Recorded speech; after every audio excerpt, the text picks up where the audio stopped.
সংবাদ দিয়ে শুরু করি। বাংলাদেশের চিহ্নিত ধর্মাশ্রয়ী দলগুলো একজোট হওয়ার জন্য বৈঠক করছে। এই বৈঠকে কারা কারা আছে জানেন? জামায়াত আছে, চরমোনাই আছে, হেফাজত আছে, আছে আরো ছোটখাটো দলগুলো। আর ধরে নিতে পারেন যে যেখানে জামায়াত আছে সেখানে এনসিপি থাকবে, এবি পার্টি তো থাকবেই থাকবে। তাদের উদ্দেশ্য কি? তাদের উদ্দেশ্য হলো বিএনপির বিপরীতে একটি রাজনৈতিক জোট গঠন করা, যাদের পরিচয় হবে ইসলামিক পলিটিক্যাল পার্টিজ, ইসলামিক রাজনৈতিক দল। তাদের সম্মিলিত শত্রু যদি হয়ে থাকে আওয়ামী লীগ, তাহলে তাদের এবারকার লক্ষ্য হচ্ছে বিএনপি ঠেকানো এবং বিএনপির কাছ থেকে ইসলাম ধর্মকে কেড়ে নেওয়া। এর আগের ভিডিওতে বিএনপিকে মাইনাস করা ডক্টর ইউনূসের মেটিকুলাস ডিজাইন নিয়ে কথা বলেছিলাম।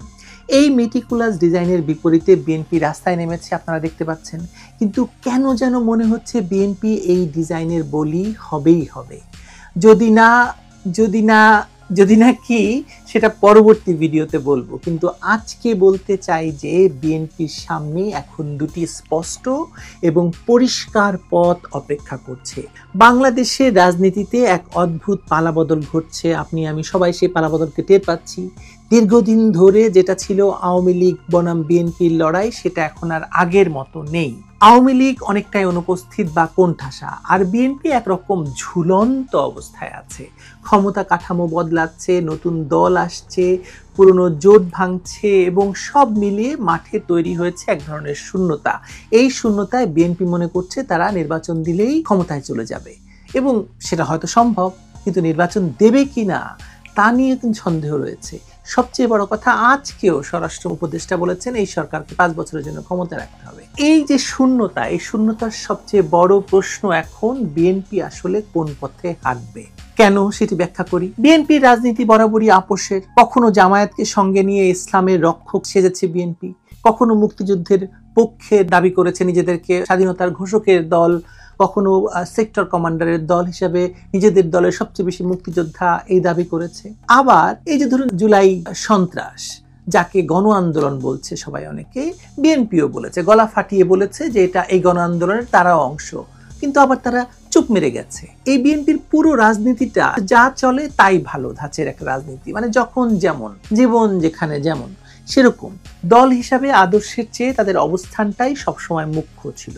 শুরুতেই যে বৃহত্তর ইসলামী জোটের কথা বলেছিলাম, জামায়াত, হেফাজত, চরমোনাই সহ কিছু নতুন উদীয়মান ইসলামী দলের মিলিত অবস্থান, তখন বিএনপির চিরাচরিত জায়গাটা আসলে ঝুঁকিতে পড়ে যায়। মানে যদি সত্যি সত্যি এরকম একটি জোট হয়ে যায়, আওয়ামী লীগের বিপরীতে লড়াই করতে গেলে জামায়াতের পক্ষে কিংবা অন্যান্য ধর্মভিত্তিক দলগুলোর একার পক্ষে বাঙালির ভেতর গেঁথে থাকা মুক্তিযুদ্ধ এবং ধর্মনিরপেক্ষ বাংলাদেশকে সরানো সম্ভব নয়।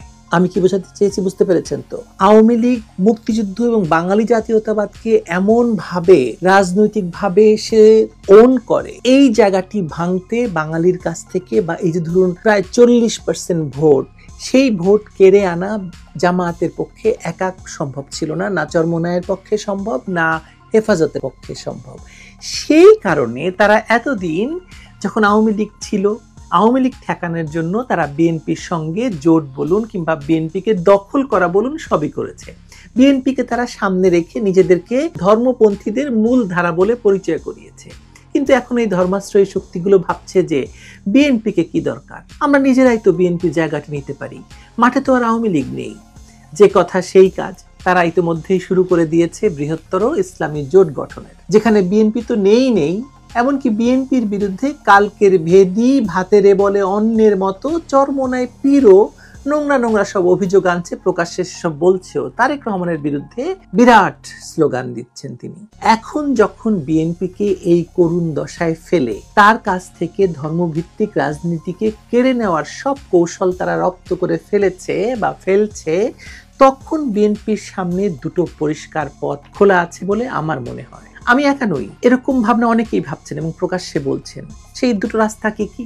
এক, আরো ইসলাম ধর্ম ঘেঁষা হয়ে যাওয়া, ধর্মকে আরো জোর দিয়ে সামনে আনা, হয়তো জামায়াত হেফাজতের সাথেও সমঝোতা সেজন্য করতে হতে পারে তাদের। এনসিপি তাদেরকে নেবে কিনা সেটা আমি জানি না। আর 2 নাম্বার হচ্ছে নিজেকে মুক্তিযুদ্ধ এবং জাতীয়তাবাদের ধারায় আরো শক্তিশালী করা, পুনঃস্থাপন করা, অর্থাৎ সেকুলার রাজনীতির দিকে ঝুঁকে পড়া, বাঙালির এই সেকুলার বিশ্বাসকে, ধর্মনিরপেক্ষ অবস্থানকে আপহেল্ড করা। প্রথম পথে গেলে বিএনপিকে মুখোমুখি হতে হবে আরো বড় প্রশ্নের। তোমার চেয়ে বড় ইসলামপন্থী তো জামায়াত আছে, এনসিপি আছে। তোমার চেয়ে তোমার ধর্মীয় পরিচয় কি আদৌ গ্রহণযোগ্য জনগণের কাছে?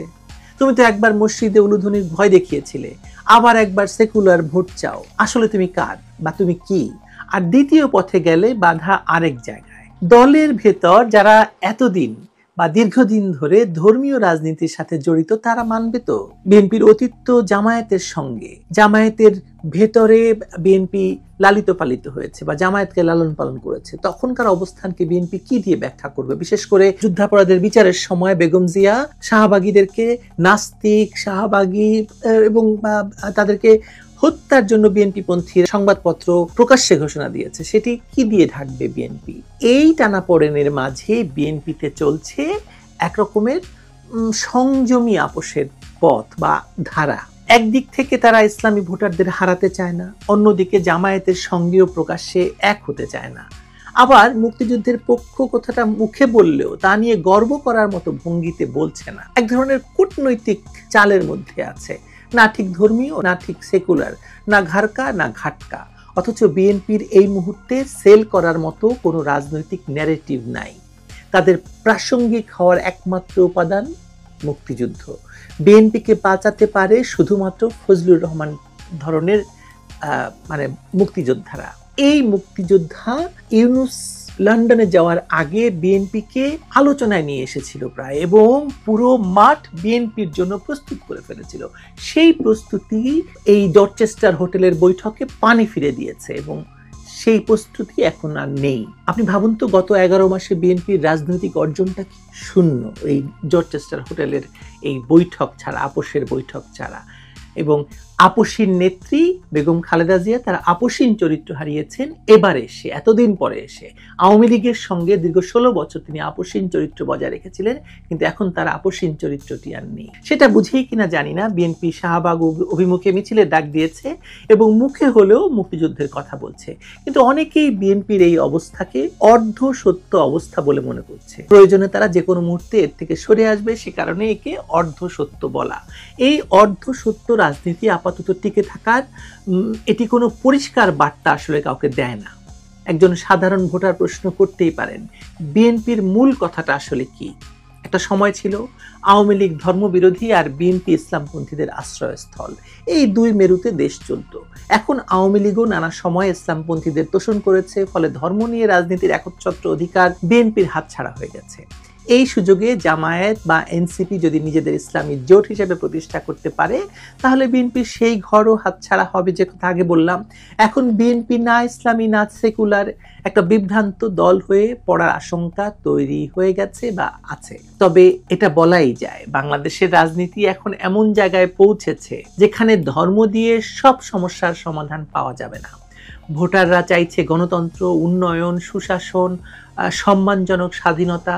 ধর্মচর্চা তারা নিজেদের মতো করে করবে, কিন্তু সেটা দিয়ে পুরো রাষ্ট্র চালানো, সেই সময়টা একটু একটু করে বোধহয় শেষ হয়ে যাবে, যদি না এই জামাতিরা ডক্টর ইউনূসের নেতৃত্বে বাংলাদেশকে একটি পুরোপুরি আফগানিস্তান না বানিয়ে ফেলে। সে সম্ভাবনা উড়িয়ে দেওয়া যায় না। এখন বিএনপির জন্য আসলে সুযোগ হতে পারে এই জায়গায়, যেখানে তারা ধর্মকে রাজনীতির মঞ্চ থেকে সরিয়ে একটি উদার সমানাধিকারের রাষ্ট্র কাঠামোর পক্ষে অবস্থান নেয়, যেখানে তারা মুক্তিযুদ্ধের উত্তরাধিকার নিয়ে আওয়ামী লীগের একচ্ছত্র মালিকানাকে চ্যালেঞ্জ করে এবং দেখায় যে এই দেশে কেবল মুক্তিযুদ্ধ আওয়ামী লীগের লোক করেনি, বিএনপিও করেছে বা বিএনপির লোকেরাও করেছে, তারাও স্বাধীনতার শরিক। এটা করতে পারলে বিএনপি সত্যি আসলে বিজয়ী হবে বলে আমি মনে করি। ধর্মকে রাজনৈতিক অস্ত্র হিসেবে ব্যবহার না করে তা ব্যক্তিগত বিশ্বাসের জায়গায় রেখে দেশের জন্য একটি নিরপেক্ষ গণতান্ত্রিক রাজনীতি প্রতিষ্ঠা করতে পারে।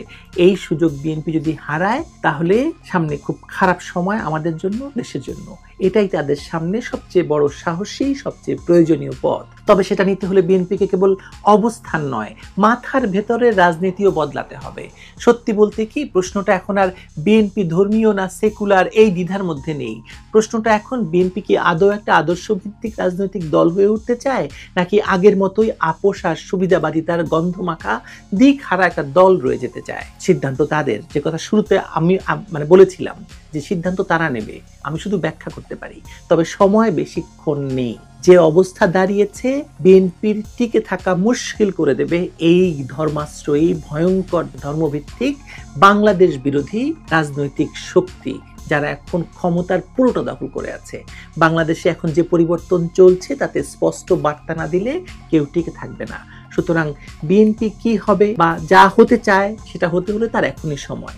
আর যদি না হয়, ধর্মের রাজনীতি করেও তারা হারবে, আর তার সেকুলার কথাও বিশ্বাসযোগ্য হবে না যদি তারা এই দুই নৌকায় পা দিয়ে থাকে। বিএনপি তখন আসলে থাকবে ঠিকই, হয়তো মুসলিম লীগের পরিণতি হতে পারে, কিংবা মাঠে থাকবে কিন্তু জনগণের মনে থাকবে না। আমার ব্যাখ্যা আজকের মতো শেষ হলো, কিন্তু আমি তৃতীয় কিস্তিতে বলতে চাই বিএনপির মুক্তির আরো পথ আছে এবং বিএনপি একা এই সংগ্রাম চালিয়ে যেতে পারবে না। সে বিষয়ে ভালো থাকুন। ততক্ষণ কথা হচ্ছে, দেখা হচ্ছে।